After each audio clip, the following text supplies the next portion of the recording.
ಆತ್ಮೀಯ ಪ್ರೇಕ್ಷಕರೇ, ಹೇ ಸೀತಾರಾಮ್ ಅರ್ಥಾತ್ H16 ನ್ಯೂಸ್ಗೆ ಸ್ವಾಗತ. ನಾನು ನಿಮ್ಮ ಎಂ ಮಲ್ಲಪ್ಪ ಜೋತಾವ್. ಹುದುಲಿ ಬಹಳ ಪ್ರಿಯವಾದ ಊರು ಅಂತ ಹೇಳ್ತೀವಿ. ಯಾಕಂದರೆ ಅಲ್ಲಿ ಗಾಂಧೀಜಿಯವ್ರು ಬಂದಿದ್ದರು, 7 ದಿವಸ ಇದ್ದ ಅಲ್ಲಿ ಗೃಹ ಕೈಗಾರಿಕೆ ಅಥವಾ ಖಾದಿ ಕೈಗಾರಿಕೆಗೆ ಒಂದು ಅಡಿಗಲ್ಲನ್ನಿಟ್ಟು ಬಂದಂಥವರು. ಅದೇ ರೀತಿ ಅವ್ರ ಶಿಷ್ಯರಾದಂಥ ಗಂಗಾಧರರಾವ್ ದೇಶಪಾಂಡೆ ಅಗರ್ಭ ಶ್ರೀಮಂತರು. ಅಲ್ಲಿ ಈ ನೂಲು ಅಂದರೆ ನೂಲಿನಿಂದ ಬಟ್ಟೆ ತಯಾರು ಮಾಡುವಂಥ ಕೆಲಸವನ್ನು, ಅದರಲ್ಲೂ ಮುಖ್ಯವಾಗಿ ಚರಕದಿಂದ ತಯಾರು ಮಾಡುವಂಥ ಕೈಗಾರಿಕೆಯನ್ನು ಅಲ್ಲಿ ಆರಂಭ ಮಾಡಿದರು. ಅದರಿಂದಾಗಿ ಈ ದೇಶಕ್ಕೆ ಒಂದು ಉದ್ದಿಮೆಯನ್ನು ಕೊಡ್ಬೋದು. ಅಗ್ರಿಕಲ್ಚರ್ ಬಿಟ್ಟರೆ ಅತಿ ದೊಡ್ಡ ಕ್ಷೇತ್ರ ಯಾವುದಪ್ಪ ಅಂದ್ರೆ ಬಟ್ಟೆ ತಯಾರಿಕೆ. ಆದರೆ ಇವತ್ತು ಏನಾಗಿದೆ ಮತ್ತು ಬೇರೆ. ಹುದುಲಿ ಇವತ್ತು ಅನಾಥ ಆಗಿ ಬಿದ್ದಿದ, ಚರಕಗಳು ಅನಾಥ ಆಗಿ ಬಿದ್ದಿದ್ದಾವೆ, ಮತ್ತೇನೂ ಆಗ್ಯದ. ಗಾಂಧೀಜಿಯವ್ರ ಖಾದಿ ಬಟ್ಟೆಗಳನ್ನು ತೊಡೋರು ಇವತ್ತಿಲ್ಲ, ತಯಾರು ಮಾಡೋರು ಇಲ್ಲ. ಇವತ್ತು ನೂಲು ಸಾಕಷ್ಟು ತುಟ್ಟಿ ಆಗ್ಯದ, ಏನದು ಮಾತಾಡುವಾಗಿಲ್ಲ. ನಮ್ಮ ದೇಶಕ್ಕೆ ಅಗ್ರಿಕಲ್ಚರ್ ಬಿಟ್ಟರೆ 2ನೇ ದೊಡ್ಡ ಉದ್ಯಮಪ್ಪ ಅಂತಂದ್ರೆ ಇದು ನಮ್ಮ ಹತ್ತಿ ಬಟ್ಟೆ. ಯಾಕಂದ್ರೆ ಪ್ರತಿಯೊಬ್ಬರಿಗೂ ಬೇಕಲ್ರಿ ಬಟ್ಟೆ ತೊಳೋದಕ್ಕೆ. ಪ್ರತಿಯೊಬ್ಬರಿಗೂ ಅನ್ನ ಬೇಕು, ಅಗ್ರಿಕಲ್ಚರ.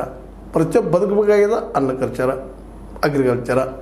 ಇವು ಎರಡು ಭಾಳ ದೊಡ್ಡ ಉದ್ಯಮ. ಅದ್ರ ಜೊತೆಗೆ ಎಣ್ಣೆ ಉದ್ದಿಮೆ. ಇವು 3 ಉದ್ಯಮಿಗಳು ಈ ದೇಶವನ್ನು ನಿಶ್ಚಿತವಾಗಿ ಬದುಕಿಸುವಂಥವು. ಅದರ ದುರ್ದೈವದಿಂದ, ನಮ್ಮ ಅಜ್ಞಾನದಿಂದ, ಗಾಂಧೀಜಿಯನ್ನು ತಿಳ್ಕೊಳ್ಳಿಲ್ಲ ನಾವು ಇವತ್ತಿಗೂ, ನಮ್ಮ ಅಜ್ಞಾನದಿಂದ ಈ ದೇಶದ 90% ಜನ ಇವತ್ತು ನಿರುದ್ಯೋಗಿಗಳಾಗೋದಕ್ಕೆ ಈ 3 ವಿಷಯಗಳನ್ನು ನಾವು ಅವಧಿಗೆ ತಳ್ಳಿದ್ದು, ಮೂಲಿ ಗುಂಪು ಮಾಡಿದ್ದು. ಅದಕ್ಕೆ ಹುದುಲಿನ ಸಾಕ್ಷಿ. ನಮ್ಮ ದೇಶಪಾಂಡೆಯವರು, ಗಂಗಾಧರರಾವ್ ದೇಶಪಾಂಡೆ, ಶಿವಮೊಗ್ಗ ಕರಿತಾ ಇದ್ದಾರೆ. ಮೊನ್ನೆ ನೆನಪಿಸಿದ್ರು, ನೀವು ನೋಡ್ತಾ ಇದ್ದೀರಿ. ಬೆಳಗಾವಿಯಲ್ಲಿ ಅಧಿವೇಶನ ಆಯಿತು, ಅರ್ಧಕ್ಕೆ ನಿಂತು ಹೋಗಿಬಿಡ್ತು, ಏನೇನೋ ಮಾಡಬೇಕಂತ ಮಾಡಿದರು ಕಾಂಗ್ರೆಸ್ಸಿಗರು. ಇದಕ್ಕೆ ಡೂಪ್ಲಿಕೇಟ್ ಕಾಂಗ್ರೆಸ್ಸಿಗರು, ನಕಲಿ ಕಾಂಗ್ರೆಸ್ಸಿಗರು, BJPಗರು ಅಂದ್ರು ಇರಲಿ. ಯಾಕಂದ್ರೆ ಗಾಂಧೀಜಿಯವರ ಚರಕವನ್ನು, ಗಾಂಧೀಜಿಯವರ ವಿಚಾರಗಳನ್ನು, ಗಾಂಧೀಜಿಯವರ ಖಾದಿ ಬಟ್ಟೆಯನ್ನು, ಗಾಂಧೀಜಿಯವರ ಎಣ್ಣೆಯನ್ನು ಮೂರು ಗುಂಪು ಮಾಡಿದ್ರೆ ಮತ್ತವರಲ್ಲ ಅವರ ಫಾಲೋವರ್ಸ್. ಯಾಕಪ್ಪ ಅಂತ ಈ ಮಾತನ್ನು ಅತ್ಯಂತ ನಿರ್ಲಕ್ಷ್ಯ, ಏನದು ಮಾತಾಡಲಿಕ್ಕೆ ಸಾಧ್ಯ? ನಿರ್ಲಕ್ಷ್ಯ ಮಾಡಿ ಹೋಗ್ಬಿಟ್ರು ಗಾಂಧೀಜಿಯವರನ್ನು. ರಷ್ಯಾದ ಫಾಲೋ ಅಪ್ ಮಾಡಿದರು, ಯೋಜನಾ ಆಯೋಗ ಮಾಡಿಕೊಂಡು ಯೋಜನೆ ಮಾಡ್ಬೇಕು 5 ವರ್ಷಗಳಲ್ಲಿ ಅಂತೇಳಿ ಬೃಹತ್ ಉದ್ಯಮಿಗಳಿಗೆ ಲಕ್ಷ್ಯ ಕೊಟ್ಟರು. ಅದ್ರ ದುಷ್ಪರಿಣಾಮ ಇವತ್ತು ನಾವೆಲ್ಲ ಎದುರಿಸ್ಬೇಕಾಗಿದೆ. ಹುದುಲಿ ಇದಕ್ಕೆ ಹೋದ ಸಾಕ್ಷಿ. ಯಾಕಪ್ಪ ಅಂದ್ರೆ ಪಾಪ ಹುದುಲಿಯಲ್ಲೇ ಇವತ್ತು ಒಂದು 100 ಜನ ಮಹಿಳೆಯರು ಚರಕದ ಮೇಲೆ ಅಥವಾ ಒಂದು ಯಂತ್ರದವರೆಗೂ ಕೂತ್ಕೊಂಡ್ರು ನೂಲು ತೆಗೆಯುವಂಥ, ನೂಲು ಉಂಡಿ ಮಾಡುವಂಥ ಇನ್ನೂ ಕೆಲಸ ಮಾಡ್ತಾಯಿದ್ದಾರೆ. ಒಂದು ಉಂಡಿ ತಯಾರು ಮಾಡಿದ್ರೆ, ನೂಲು ಉಂಡಿ ತಯಾರು ಮಾಡಿ 10 ರೂಪಾಯಿ ಕೊಡ್ತಾರೆ. ಇವತ್ತು ಬಟ್ಟೆ ತಯಾರಿಕೆದೆಲ್ಲ ಬಂದಾಗಿದೆ. ಯಾಕೆ ಕೊಳ್ಳೋರಿಲ್ಲಲ್ಲ ಇಲ್ಲಿವರೆಗೆ. ಅದರಲ್ಲೂ ಕೋವಿಡ್ ಆದಮೇಲಂತೂ ಭಾಳ ಕಡಿಮೆ ಇದ್ಬಿಟ್ಟದು. ಈ ಖಾದಿ ಬಟ್ಟೆ ತೊಗೊಳ್ಳುವಂಥವ್ರು ಕಡಿಮೆ ಆಗ್ತದೆ. ಆಗ ಪೂರ್ವದಲ್ಲೇ ಜಮಖಾನ ಆಯಿತು, ಕರವಸ್ತ್ರ ಆಯಿತು, ಧೋತ್ರ ಆಯಿತು, ಇಂಥವು 2.5 ಕೋಟಿ ರೂಪಾಯಿದಷ್ಟು ವ್ಯವಹಾರ ಆಗ್ತಿತ್ತು. ಈಗ ಅದ 30 ಲಕ್ಷಕ್ಕೆ ಬಂದಿಂತದ. ಅಂದಾಗ ಉಳಿಲಿಕ್ಕೆ ಸಾಧ್ಯ ಆಗದ. ಯಾಕಂದ್ರೆ ನಂಬ್ಕೊಂಡು ಅಗ್ರಿಕಲ್ಚರ್ ಬಿಟ್ಟರೆ ನಂಬ್ಕೊಂಡು ಇರೋ ದೊಡ್ಡ ಕ್ಷೇತ್ರಪ್ಪ ಅಂದ್ರೆ ಈ ಒಂದು ಖಾದಿ ಅಂದ್ರೆ ಬಟ್ಟೆ ತಯಾರಿಕೆ. ಅದನ್ನು ನಾವು ಏನು ಮಾಡಿಬಿಟ್ಟಿವಪ್ಪ ಅಂದ್ರೆ ಅದಕ್ಕೆ ಯಂತ್ರಗಳನ್ನು ಜೋಡಿಸಿ, ಪವರ್ಲೂಮು ಮತ್ತೇನು ಜೋಡಿಸಿ ಅತಿ ವೇಗವಾಗಿ ಬಟ್ಟೆ ತಯಾರು ಮಾಡುವಂಥದ್ದು, ಸೂಕ್ಷ್ಮವಾಗಿ ಬಟ್ಟೆ ತಯಾರು ಮಾಡುವಂಥ ವಿಷಯ ಮಾಡಿಕೊಂಡು ಇವತ್ತು ಹತ್ತಿ ಬಿಟ್ಟು ಬೇರೆ ಬೇರೆ ನೈಲಾನೋ ಮತ್ತೇನೋ ತಂದ ಇವತ್ತು ನಾವು ಏನಪ್ಪ ಅಂತಂದ್ರೆ ಈ ದೇಶದ ಬಡತನಕ್ಕೆ ದೊಡ್ಡ ಕಾರಣೀಭೂತರಾದೀವಿ.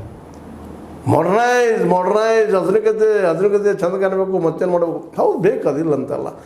ಇದೇ ಉದ್ಯಮ ಮಾಡೋಕ್ಕೆ ಸಾಧ್ಯತೆ ಅಲ್ಲ. ಅದು ಪ್ರತಿ ಗ್ರಾಮದಲ್ಲಿ ಉದ್ಯೋಗ ಆಗ್ತಿತ್ತು, ರೈತರಿಗೆ ಅಲ್ಲೇ ಹತ್ತಿ ಸಿಗ್ತಿತ್ತು, ಆ ನೂಲು ತಯಾರು ಮಾಡುವಂಥದ್ದು ಇತ್ತು. ಇವತ್ತು ನೋಡಿ ಮತ್ತೊಮ್ಮೆ ನೆನಪಿಸ್ಬೇಕಾಗ್ತದೆ. ಗೋಕಾಕದ ನೂಲಿನ ಗಿರಣಿ ಇವತ್ತು ಹೆಚ್ಚು ಕಡಿಮೆ ಬಂದಾಗಿ ಹೋಗ್ಬಿಟ್ಟದು.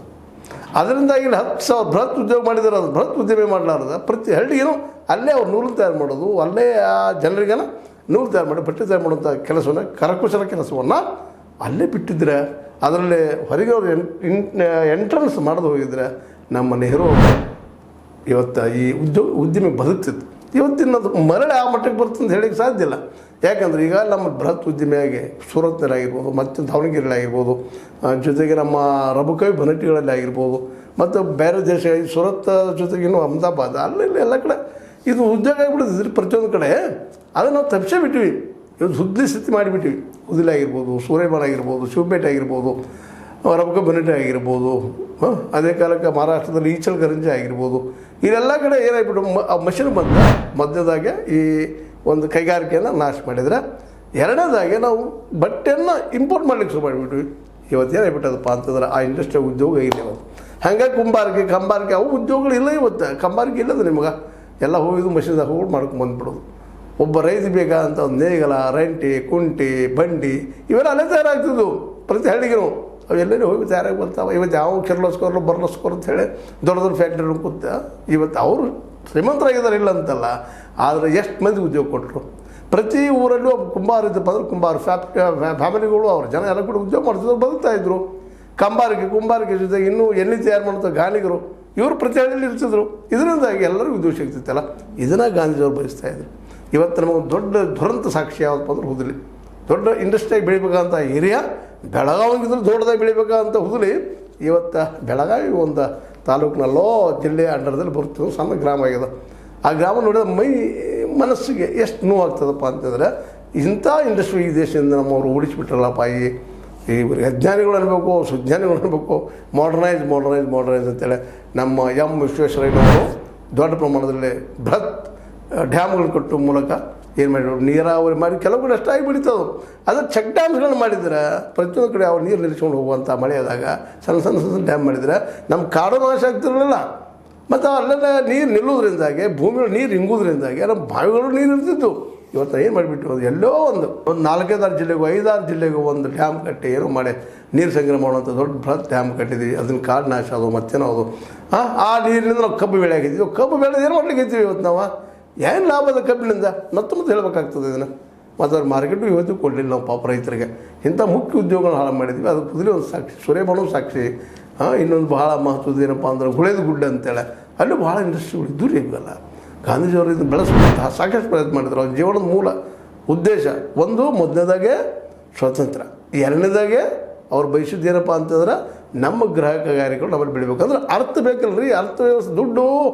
ನೀವು ಎಷ್ಟು ಜನ ಪಟ್ಟಣಗಳಿಗೆ ಬದುಕಾವ್ರಿ, ಎಷ್ಟು ಜನ ಪಟ್ಟಣದಲ್ಲಿ ಉದ್ಯೋಗ ಹುಡುಕವ್ರದ್ರಿ, ಎಷ್ಟು ಜನಕ್ಕೆ ಪಟ್ಟಣ ಉದ್ಯೋಗ ಕೊಡೋಕ್ಕೆ ಸಾಧ್ಯ, ಎಷ್ಟು ಕೈಗಾರಿಕೆಗಳು ಪ್ರತಿಯೊಬ್ಬ ಉದ್ಯೋಗ ಕೊಡಲಿಕ್ಕೆ ಸಾಧ್ಯವು.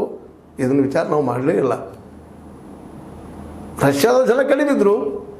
ಅಲ್ಲೇನೈತಪ್ಪ ಅಂದ್ರೆ ಅಲ್ಲಿ ಬೃಹತ್ ಇಂಡಸ್ಟ್ರಿಗಳು, ದೊಡ್ಡ ಇಂಡಸ್ಟ್ರಿಗಳು ಅಥವಾ ಕೈಗಾರಿಕೆಗಳು ಬೇಕಾಗಿದ್ದು. ನಮ್ಮಲ್ಲಿ ಹಂಗಿಲ್ಲ ಅಲ್ರಿ, ಜನ ಭಾಳ ಇದ್ದಾರೆ. ಇವತ್ತು 142 ಕೋಟಿ ಜನ ಇದ್ದಾರೆ. ಅವ್ರಿಗೆಲ್ಲ ಉದ್ಯೋಗ ಹೆಂಗೆ ಕೊಡೋರು ನಾವು?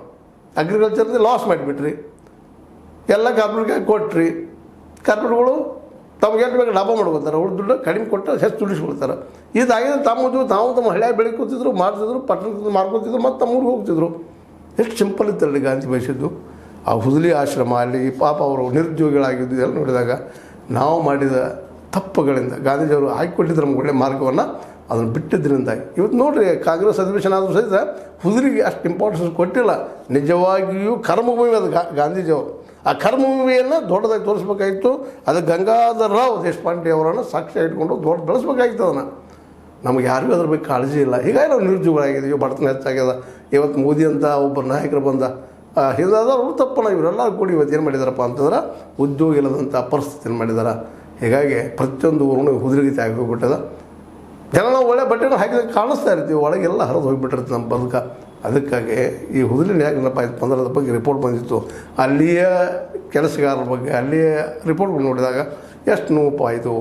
ಗಾಂಧಿ ಬಯಸಿದ ಒಂದು ಗ್ರಾಮ ರಾಜ್ಯದಲ್ಲೇ ಎಣ್ಣೆ ಮತ್ತು ಬಟ್ಟೆ ಇವೆರಡೂ ಮುಖ್ಯ ರೀ ಉದ್ಯೋಗಗಳು. ಯಾಕಂದ್ರೆ ಆಹಾರ ನಂತರ ಬೇಕಾದ ಮೈಗೆ ಬಟ್ಟೆ ಮತ್ತು ಊಟಕ್ಕೆ ಎಣ್ಣೆ, ನೀರಾವರಿ ಎಲ್ಲ ಕಡೆ ಚೆಕ್ ಡ್ಯಾಮ್ಗಳು ಮಾಡಿದ್ರೆ ಇವತ್ತು ಈ ಪರಿಸ್ಥಿತಿ ಇರ್ತಿರಲಿಲ್ಲ. ಎಲ್ಲ ಕಡೆ ನೀರು ಇರ್ತಿತ್ತು. ನಮ್ಮ ಬಡತನೂ ಇವತ್ತಿರಲಿಲ್ಲ. ಹಾಗಂತ ಭಾಳ ದೊಡ್ಡ ಶ್ರೀಮಂತರಾಗ್ತಿದ್ವು ಅಂತಲ್ಲ. ಇವತ್ತು ದುರಂತ ಏನಾಗ್ತದ್ರೆ ಒಂದು 10% ಜನ ಅತ್ಯಂತ ಶ್ರೀಮಂತರು, ಜಗದ ಶ್ರೀಮಂತರು 10%. ಮತ್ತದು ಒಂದು 200 ಕುಟುಂಬಗಳು. ಯಾರು ಇವತ್ತು ಅದಾನಿ ಅಂಬಾನಿ ಮತ್ತಾರೋ ಆಗಿರ್ಬೋದು, ಅವ್ರು ಅತ್ಯಂತ ಶ್ರೀಮಂತರು. ಲಾಸ್ಟ್ ಹೋಗದ ರೊಕ್ಕ ಅನ್ಸಕ್ಕೆ ಬರೋಂಗಿಲ್ಲ ಅವ್ರಿಗೂ. ಅಷ್ಟು ಗಳಿಸ್ಕೊಂಡು ಹೋಗಿದ್ದಾರೆ. ಇನ್ನಿಗೆ ಕೂಡ ರೊಕ್ಕ ಹುಡುಕ್ತಾರೆ ಮಾಡ್ತಾನಂತಂದ್ರೆ ರೊಕ್ಕ ಇಲ್ಲ, ದುಡ್ಡಿಲ್ಲ. ಆ ಪರಿಸ್ಥಿತಿ. ಇದಕ್ಕೆಲ್ಲ ನಾವು ತಪ್ಪ ನಿರ್ಧಾರ ತೆಗೆದುಕೊಂಡಿದ್ದಕ್ಕೆ ಇವತ್ತು ನಾವು ಇವತ್ತನ್ನು ಅನುಭವಿಸ್ತಾ ಇದ್ದೀವಿ. ಬಡತನ ನಮಗೆ ಗೆಳೆ ಆಗೈತಿ. ಶ್ರೀಮಂತಿಗೆ ಕೆಲವು ಜನರದಾಗಿದೆ. ಆದರೂ ಅದು ಎಂಥ ಶ್ರೀಮಂತಿಗೆ ಅಂದರೆ ಇದು ಶ್ರೀಮಂತಿಗೆ ಅದು ತಿನ್ನಲಾರದು ಉಣ್ಲಾರದು ಬರೀ ಕನ್ನಡಿಯನ್ನು ಗಂಟಿದ್ದಂಗೆ ಅವಕ್ಕೆಲ್ಲ ರೋಗಗಳು ಮತ್ತು ವಿಷಯ ನಿಮ್ಗೆ ಗೊತ್ತು. ಅದೆಲ್ಲ ಬೇಡ ಚರ್ಚೆ. ಬಟ್ ಈಗ ಹೇಳುವಂಥದ್ದು ಏನಪ್ಪ ಅಂದ್ರೆ ಹುದುಲಿಯನ್ನಾಗಿ ಇಡೀ ದೇಶವನ್ನು ಪರಿವರ್ತನೆ ಮಾಡಿದರು. ಈ ಹುದುಲಿ ಇವತ್ತು ಆದರ್ಶ ಆಗಬೇಕಾಗಿತ್ತು ಇಡೀ ವಿಶ್ವಕ್ಕನ. ಇವತ್ತು ಆದರ್ಶ ಇಲ್ಲ. ಯಾಕಂದರೆ ಒಂದು ಬೃಹತ್ ಜನಸಂಖ್ಯೆ, ಬೃಹತ್ ರಾಷ್ಟ್ರದಲ್ಲೇ ಬೃಹತ್ ಆದ ಉದ್ಯೋಗ ತಯಾರಾಗೋದು ಕೃಷಿ, ಎಣ್ಣೆ ಅಂದ್ರೆ ಎಣ್ಣೆ, ಅದ್ರ ಜೊತೆ ಹತ್ತಿ. ಇವು ಮೂರೂ ಏನಪ್ಪ ಅಂತಂದ್ರೆ ಅಲ್ಲಿ ಗ್ರಾಮಗಳೆಲ್ಲ ಹಂಚಿಬಿಟ್ಟಿದ್ರೆ ಅಲ್ಲೇ ಬೆಳೆದು ಅಲ್ಲೇ ನೂರು ತಯಾರು ಮಾಡಿ ಅಲ್ಲೇ ಮಾಡೋಂಥ ಸಣ್ಣ ಸಣ್ಣ ಫ್ಯಾಕ್ಟ್ರಿಗಳನ್ನ ಅಥವಾ ತಯಾರು ಮಾಡ್ತಿದ್ರು ಹಾಗಾದರೂ ಅದು ಬಿಟ್ಟಿದ್ರೆ ಇವತ್ತು ಎಲ್ಲರಿಗೂ ಉದ್ಯೋಗ ಇರ್ತದೆ ಮತ್ತು ಎಲ್ಲರಿಗೂ ದುಡ್ಡು ಸಮಾನವಾಗಿ ಹೆಂಚು ಹೋಗ್ತದೆ. ಭಾಳ ಸಿಂಪಲ್ ಪಾಲಿಸಿ ಐತ್ರಿ. ಮಾರ್ಕ್ಸಿನ ಅವಶ್ಯಕತೆನೇ ಇಲ್ಲ. ಮಾರ್ಕ್ಸ್ ಹೆಚ್ಚೊಂದು ಮಾರ್ಕ್ಸ್ ಸಮಾನ ಇರಬೇಕು, ಸಮಾನ ಹೇಳಿದ್ರಷ್ಟೇ ದೊಡ್ಡ ಉದ್ಯಮ ತೊಗೊಂಬಂದರು. ಜರ್ಮನಿ, ಜಪಾನ್ ಸಣ್ಣ ಸಣ್ಣ ದೇಶಗಳ್ರಿ ಅವೆಲ್ಲ. ಅವ್ರಿಗೆ ಏನಿರ್ತಪ್ಪ ಅಂತಂದ್ರೆ ಅಲ್ಲಿ ಜನ ಕಡಿಮೆ ಇರೋದ್ರಿಂದ ಅಲ್ಲಿ ಬೇಕಾಗ್ತದೆ ಮಷಿನರಿ. ನಮಗೆ ಅವಶ್ಯಕತೆ ಇಲ್ಲ, ಜನ ಭಯಂಕರ ಇರ್ತಾರೆ ನಮ್ಮಲ್ಲೇ. ಅದಕ್ಕಾಗಿ ಗಾಂಧೀಜಿಯವರ ಮಾನಸ ಪುತ್ರ ನೆಹರು ಅದರ ನಂತರ ಬಂದಂಥವರು ಇವತ್ತು ಮೋದಿಯವರು ಈ ಒಂದು ಹತ್ತಿ, ಎಣ್ಣೆ ಎರಡಕ್ಕೂ ಉದ್ಯೋಗ ಇಲ್ದಂಗೆ ಮಾಡಿ ಅದಕ್ಕೆ ಸಂಬಂಧಿತ ಎಲ್ಲ ಉದ್ಯಮಗಳನ್ನ ಬಂದದಂಥದ್ದು ಹೇಳಿ ನಿಮಗೆ. ಗುಡಿ ಕೈಗಾರಿಕೆ, ಕಂಬಾರಿಕೆ, ಕುಂಬಾರಿಕೆ, ನೇಕಾರಿಕೆ, ಬಣ್ಣಗಾರಿಕೆ, ಎಷ್ಟು ಗಾರಿಕೆಗಳು ನೋಡ್ರಿ. ಇವೆಲ್ಲ ಇವತ್ತು ಜೀವಂತ ಇರ್ತಿದ್ವು. ಇವತ್ತು ಇವತ್ತು ಜೀವಂತ ಉಳಿದಿಲ್ಲ ಅಂತೇಳಿ ಅತ್ಯಂತ ಹೇಳ್ತಾ ಮತ್ತೆ ಮೊದಲೇ ನೆನಪಿಸ್ಕೊತಾ ಕೊಡುತ್ತಾ ಈ ಮಾತನ್ನು ಮುಗಿಸ್ತಾ ಇದ್ದೀನಿ. ನಿಮ್ಗೆ ಲೈಕ್ ಆಗಿರ್ಬೋದು, ಲೈಕ್ ಮಾಡಿ ಶೇರ್ ಮಾಡಿರಿ. ಅದೇ ಕಾಲಕ್ಕೆ ಸಬ್ಸ್ಕ್ರೈಬ್ ನಿಲ್ಲಿಸ್ಲಿಕ್ಕೆ ಹೋಗ್ಬಾರ್ದು ಅಂತ ಹೇಳ್ತಾ H16 ನ್ಯೂಸ್, ಹೇ ಸೀತಾರಾಮ್ ನ್ಯೂಸ್, ಇದು ಸತ್ಯದ ಕೈಗಳಲ್ಲಿ ವಂದನೆಗಳು.